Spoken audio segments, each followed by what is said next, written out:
अस्सलाम वालेकुम व्यूअर्स, आप देख रहे हैं अपना पसंदीदा चैनल देसी फूड। व्यूअर्स, देसी फूड में हम आपको खुशामदीद कहते हैं। तो चलते हैं हम अपनी आज की रेसिपी की तरफ। आज हम बना रहे हैं फुट की चटनी। हमारे पास यहाँ पे फुट रखी है, इसको हमने हाफ वैसे कटी है, हाफ को हमने अच्छी तरह से क्रश करके रखा है, जो हमें पीस लेनी है चटनी बनाने के लिए। ये किसी भी ग्राइंडर में या चॉपर में नहीं बनेगी, ऐसे ही अच्छी बनेगी।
जी व्यूअर्स, आप देख सकते हैं कि जिसके हमने टुकड़े रखे थे वो अच्छी तरह से मैश हो चुके हैं। अब इसमें शामिल करते हैं, हमारे पास सुरख मिर्च पाउडर है, वो इसमें थोड़ा सा शामिल करेंगे।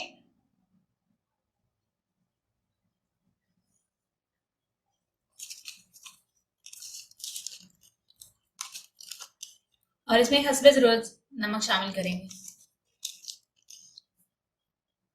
अब इसको अच्छी तरह से मिक्स करेंगे। इन दो चीजों के अलावा इसमें और कोई भी चीज ऐड नहीं करते।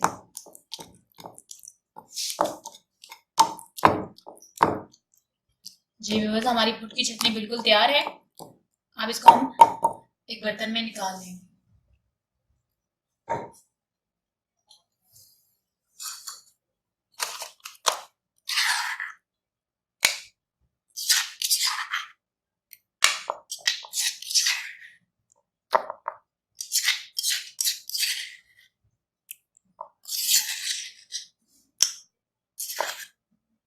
जी व्यूअर्स, अगर आपको ये वीडियो पसंद आई तो इसे लाइक जरूर कीजिए, और अगर अब तक आपने हमारे चैनल को सब्सक्राइब नहीं किया तो प्लीज हमारे चैनल को सब्सक्राइब करें और साथ वाले बेल आइकन को जरूर दबाएं, ताकि आपको हमारी हर आने वाली वीडियो की अपडेट्स मिल सके। हमारी नेक्स्ट वीडियो का इंतजार कीजिए। तब तक के लिए अल्लाह हाफिज।